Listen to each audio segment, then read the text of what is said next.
10 साल के बाद महेश शर्मा अपनी पत्नी रेखा और बेटे अमित के साथ यूएसए से इंडिया वापस लौट कर आए थे। पिछले 10 साल में उनका एक बार भी इंडिया आना नहीं हुआ था, इसलिए इतने बरसों के बाद अपने घर वापस लौट कर आने के कारण वे सब बहुत खुश थे। महेश ने पहले ही अपने नौकर से कहकर अपना पुराना घर साफ करवा लिया था। अब वो तीनों अपने घर पहुंचते हैं। कुछ भी कहो, अपने देश में लौटने की फीलिंग्स अलग ही होती है। क्यों रेखा, ठीक कहा ना मैंने? बिल्कुल ठीक कहते हैं आप। 10 साल कब निकल गए पता ही नहीं चला। 10 साल का था अमित जब हम यहाँ से विदेश गए थे। मम्मी पापा, जब मैं यहाँ से गया था तो मेरे बहुत सारे दोस्त थे, आसपास के घरों के कॉलोनी वाले। अब तक तो वो सब भी कितने बड़े हो गए होंगे, पता नहीं अब यहाँ रहते भी होंगे या नहीं। वो पिंकी याद है? बचपन में पूरा समय अमित के साथ ही खेलती रहती थी। कितनी प्यारी बच्ची थी। कौन? वो अपने गुप्ता जी की बेटी? हाँ हाँ वही। गुप्ता जी अभी भी इसी मोहल्ले में रहते हैं।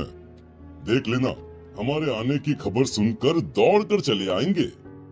मम्मी पापा, आप लोग बातें करिए, मैं अपने कमरे में सोने जा रहा हूँ। मुझे कुछ देर आराम करना है। अमित अपने कमरे में जाता है और आराम से बेड पर लेट जाता है, लेकिन जैसे ही उसने अपनी आंखें बंद की उसे लगा कि कमरे की खिड़की के बाहर से किसी ने उसे आवाज दी। अमित, तुम लौट आए? मैं कब से तुम्हारा इंतजार कर रही थी। कौन है वहाँ पर? अगर कोई है तो प्लीज अंदर आ जाओ। अंदर आकर बात करते हैं ना। इस तरह खिड़की के बाहर से बोलने की क्या जरूरत है? लेकिन मैं तो यहीं रहती हूँ, तुम्हारे कमरे की खिड़की के बाहर, और मैं अंदर नहीं आ सकती। अरे बड़ी अजीब बात है, अंदर क्यों नहीं आ सकती? वैसे तुम हो कौन? अमित के इतना पूछती ही अचानक आवाज आना बंद हो जाता है। लगता है कि कोई मजाक करने की कोशिश कर रहा है। बाद में देखता हूँ।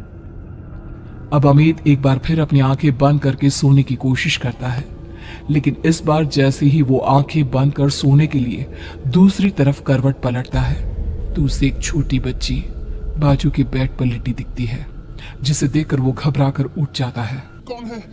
कौन है? कोई है? क्या हो गया है मुझे? अचानक से छोटी बच्ची क्यों नजर आ रही थी मुझे? लगता है ज्यादा ही थक गया हूं मैं। थोड़ी देर के बाद अमित गहरी नींद में सो जाता है। अगली सुबह जब अमित सोकर उठता है और अपने कमरे से बाहर आता है तो अमित को देखकर महेश और रेखा के होश उड़ जाते हैं। ये क्या बचपना है अमित? ये तुमने अपना हुलिया कैसा बनाया हुआ है? पागल हो गए हो क्या? आज से पहले तो बेटा तुमने कभी ऐसी कोई हरकत नहीं की। अमित, तुम कोई दूध पीते बच्चे नहीं हो, 20 साल के जवान लड़के हो, और ये किस तरह का मजाक है? मम्मी पापा, अब गुस्सा क्यों हो रहे हो? मैंने क्या किया है? अभी अभी तो नींद से उठकर आपके सामने आया हूँ और आप भी मेरे ऊपर गुस्सा कर रहे हो। क्या हुआ?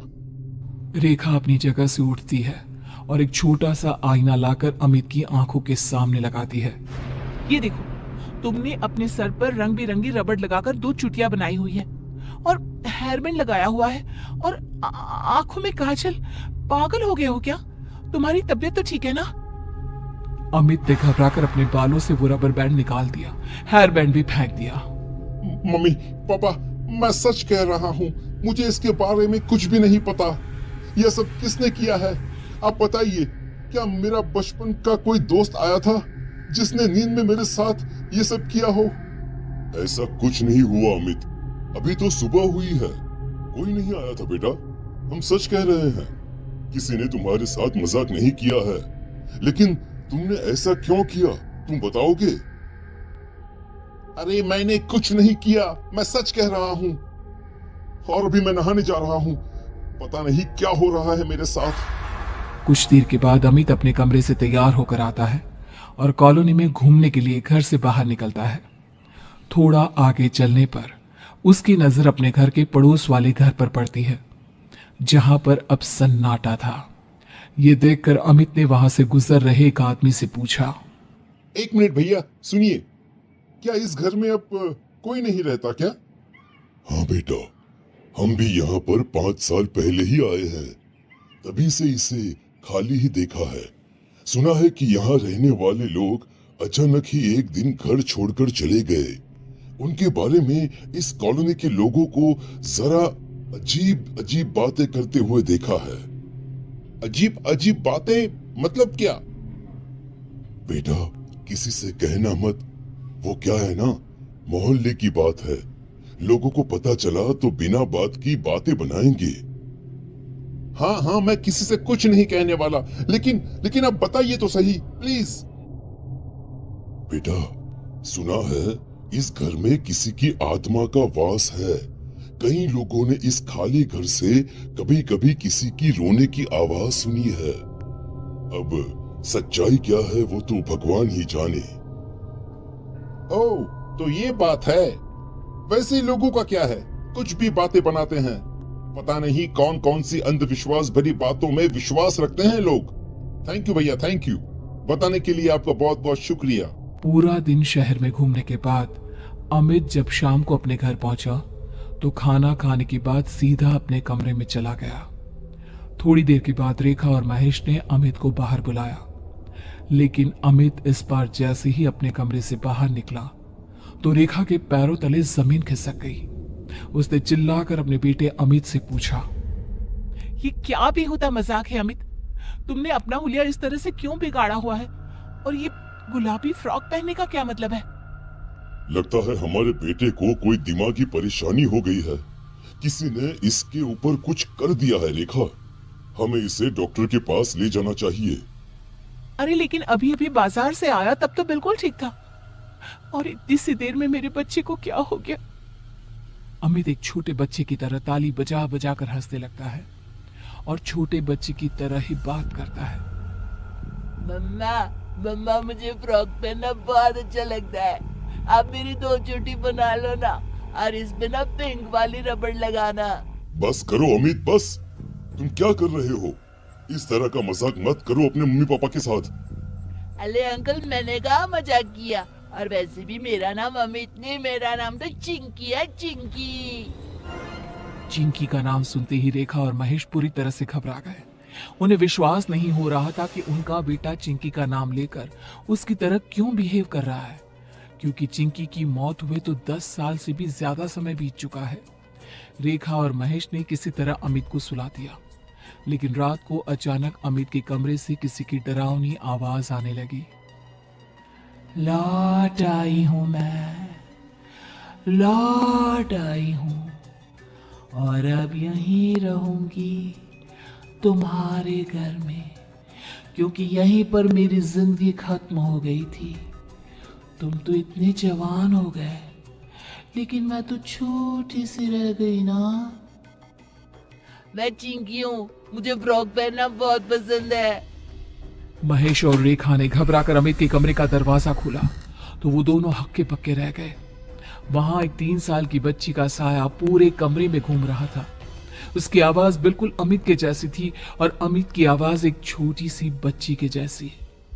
मम्मी पापा, देखो चिंकी वापस लौट आई है। वो मेरी वजह से चली गई थी और अब वह वापस लौट आई है। देखो ना मम्मा, चिंकी को आइसक्रीम खाना बहुत पसंद है, उसको आइसक्रीम खानी है। आइसक्रीम लेकर आओ ना उसके लिए। अब तुम हमेशा मेरे साथ ही रहना। तुम बहुत अच्छी हो। मुझे तुम्हें उस दिन उस खिड़की से धक्का नहीं देना चाहिए था। ये मैं क्या सुन रहा हूँ? आज से 10 साल पहले हमारे बेटे ने छोटी सी बच्ची चिंकी को धक्का दे दिया था। मुझे भी यही लग रहा है महेश, और शायद इसी वजह से उस बच्ची की आत्मा आज भी यहीं रहती है। इससे पहले कि रेखा और महेश कुछ करते, अमित बड़े ही अजीब ढंग से चलता हुआ घर से बाहर निकला और सीधा बाजू वाले खाली घर में चला गया। रेखा और महेश भी उसके पीछे पीछे गए। जहां पहुंचकर उन्होंने देखा कि वहां टूटे फूटे आधे जले हुए खिलौने पड़े हुए हैं। वहां पहुंचने के बाद अमित बड़े ही अजीब ढंग से घर के ठीक बीचों बीच जाकर बैठ गया, और तभी वहां पर 3 साल की छोटी सी चिंकी महेश, रेखा और अमित को नजर आने लगी। अगर आपका बेटा उस दिन मुझे अकेले छोड़कर नहीं जाता तो मैं कभी नहीं मरती। मेरी मम्मी तो मुझे अमित के पास ये कहकर छोड़कर गई थी कि वो थोड़ी देर मेरा ध्यान रख लेगा, लेकिन उसने मुझे खिड़की के पास अकेला छोड़ दिया और मैं गिर गई। मेरी बच्ची को छोड़ दो बेटा, उससे बहुत बड़ी गलती हुई है, लेकिन तब वो नादान था, ना समझता, इसलिए तुम्हारा ध्यान नहीं रख पाया। अगर अनजाने में अमित से गलती हुई होती तो मैं उसे माफ कर देती, लेकिन जानती आंटी, इसने मुझे जानबूझकर खिड़की से धक्का दिया था ताकि इसे मेरा ख्याल ना रखना पड़े और ये अपने दोस्तों के साथ जाकर खेल सके। ये तुम क्या कह रही हो? अगर ये सच है तो फिर यही सच है, और आज के बाद से मैं हमेशा अमित के शरीर में रहूंगी, और जब मेरा मन करेगा तब बाहर आऊंगी।